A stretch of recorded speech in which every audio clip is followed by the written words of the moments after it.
Hello everyone, I am Trupti Pandya and today I will be teaching you Element of Account Standard 11 Part 1 Chapter 1 Introduction to Accounting Terminology.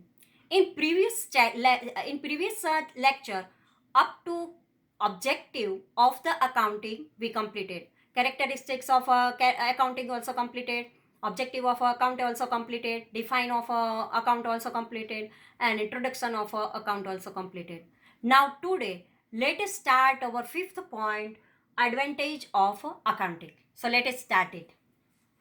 Accounting is social science. We know that up to 10th standard you one subject already you completed social science. So our accounting is also a social science. This science is used in the entire world. When you purchase anything, when you sell anything, so it is called account. It is utility discloses its advantages. These advantages are as under. When you use them and their utility is there, it is useful to you and you get the advantage benefit from this. So what is the accounting advantages? First of all, availability of accounting information.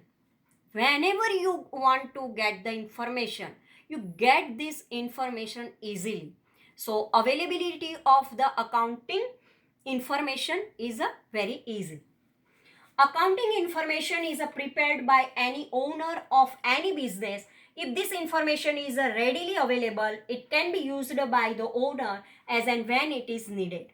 Owner write the accounts, and when owner write the accounts, whenever it is necessary, owner already all the information written in their account book or in the computer at that time whenever it is needed, already owner use this easily.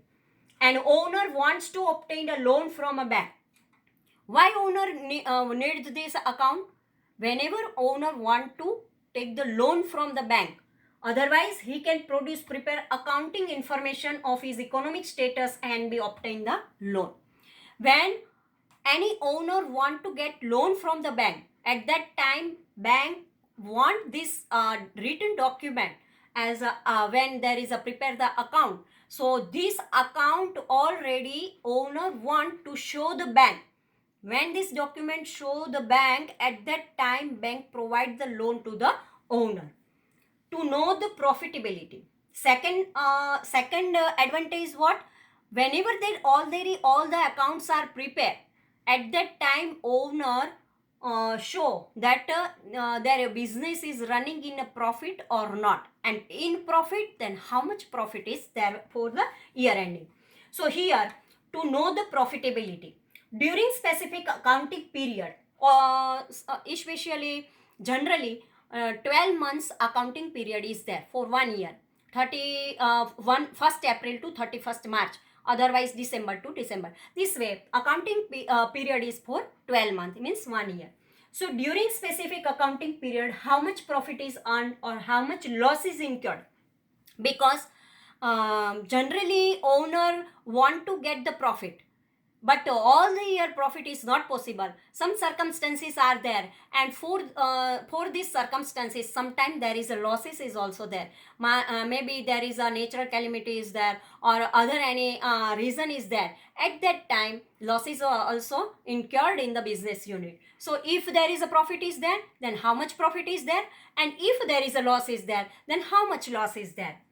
So this information is provided by accounting. This information is ascertained from profit and loss account.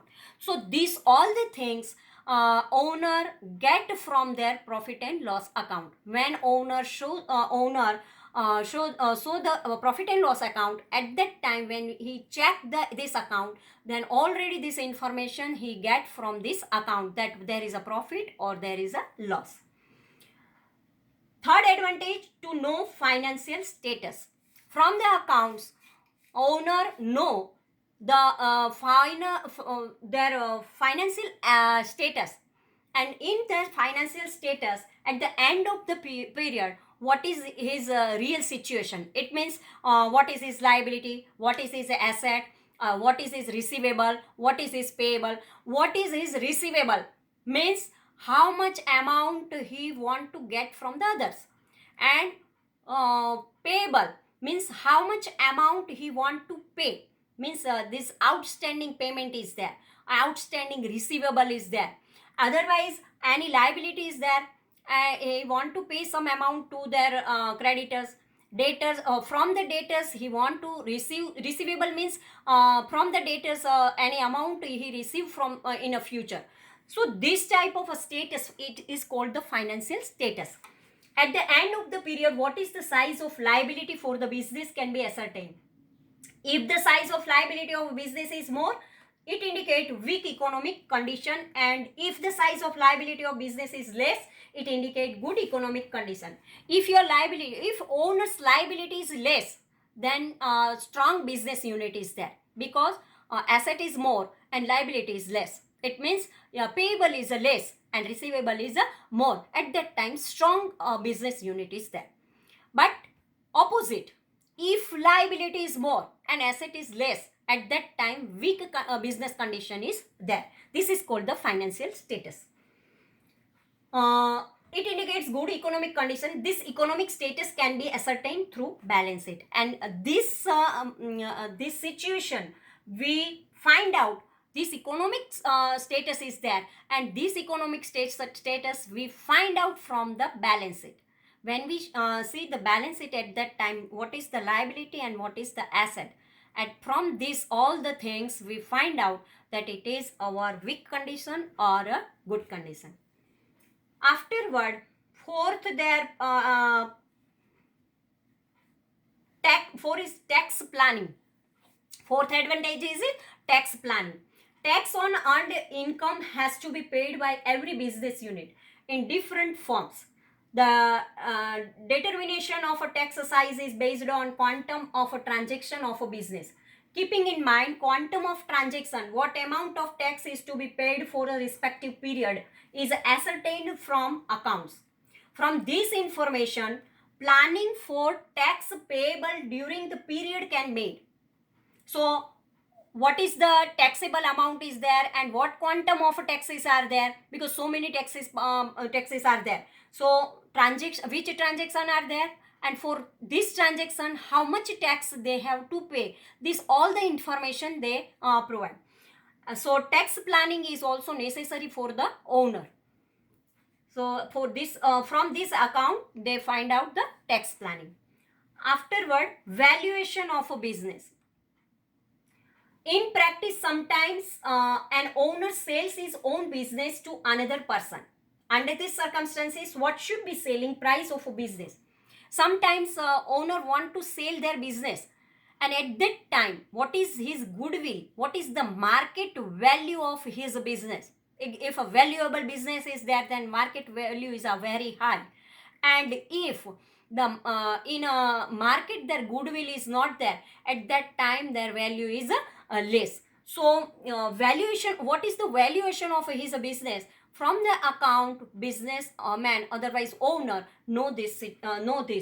So in practice, sometime when owner want to sell his business, at that time what is his business value, what is his selling price of the business? Accounting is helpful to determine this selling price, and from the accounting, selling price is a very easily determined.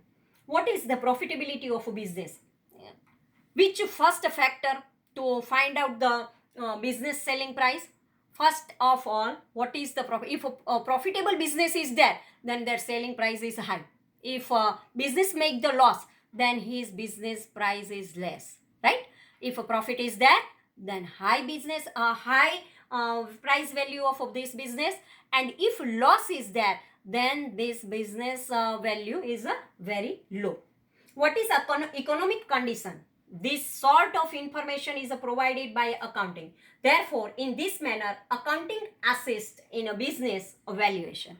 So this way, when there is account is there, from the account they find out that this business is valuable or not, what is the profitability is there, and what is the economic condition of this business is there. From this all the aspect, they make the value of this business. And this way, when there is a owner want to sell their business, at that time this characteristics is very valuable. Now, sixth advantage, decision making. Different form of business like a sole proprietorship, partnership firm, and company prepare their own accounts. Specifically, accounts of company are used by several stakeholders like creditor, shareholder, investors for their investment decision. Accounting plays a vital role in decision making. If any creditor want to give if you want to purchase on credit, at that time creditor arise, and creditors want to know your accounting profitability or accounting status, and then they make the decision that they want to give you the credit goods or not. So this is the decision making are there for the third party also. Now, as an evidence, the formation of account is based on accounting rules and principle. Whenever owner prepare the account, at that time their accounting is based on rules and principle, because accounting base and accounting rules are there. Thus, accounts prepared in such a manner are considered reliable. Due to this quality of reliability, at the time of any dispute, accounts are used as a evidence. Accounts are always used as a evidence because it is a evidence. If any time in your future, if any dispute is there or any fault is there, at that time this is account is a written document is there. In case of any dispute in the context of accounting between partners and partnership firm, accounts become evidence to bring solution for the purpose of a justice. So when owner want to get the justice, at that time this written evidence are there. Account is a written evidence, and so it is an used as a evidence. Now, eighth one, comparison with past operations. So whenever owner want to compare that last year 2016 owner get a profit of rupees 30 lakh, and now this year they get the 20 lakh rupees profit. So in a 1 year 10 lakhs difference is there. Why? They want to find out the reason and what happened in the business, and afterward they want to improve their business properly. So this way, comparison of past operations, the rules and principles of account do not change. Due to this feature, present performance of profitability or economic conditions can be compared with past, and information for the development of business can be obtained. If development has not taken place or is not per the expectation, planning can be undertaken to achieve it in a future. Apart from these, accounts can be compared with accounts of competitors. If there is a competitors are there, then also they compare that their competitor get how much profit and our profit is what. They compare with their past and compare with the other competitor also, because same type business is there. If a cloth merchant is there, then another cloth merchant how much profit get for the 1 year, and what we get for the 1 year. So this type of comparison is also there, and in one unit past year's comparison is also necessary. So this way it is also possible. It is a advantage of this. Moral control. Accounts are in a written form. These are used as evidence. Thus, the chances of a fraud made employees are reduced. Any fraud is not possible. Accounting assists to keep moral control over the employees. It is a written document is there, and so moral control is there over the employees. Corrective measures. In practice, it so happens that the business suffered due to some past decisions made by the owner or a management of a business. The effect of these decisions are reflected in the accounting. To avoid the recurrence of such mistakes, corrective measures and necessary care is generally taken. If in a past any decisions are there, the owner take these decisions, and afterward in a future in a present, if it reflects, then it reflects in the accounts. To avoid this recurrence, necessary care is generally taken. As a component of a social science, accounting has its own separate existence. As stated earlier, accounting works under predetermined rules and principles. Because of a change in society or because of predetermined rules or principles, some limitations also arise. So these limitations are discussed as an. We know that every coin has two sides are there. One is good and one is bad. So whenever there is a whenever there is a advantages is there, at that time disadvantages or limitations are also there. Thank you very much.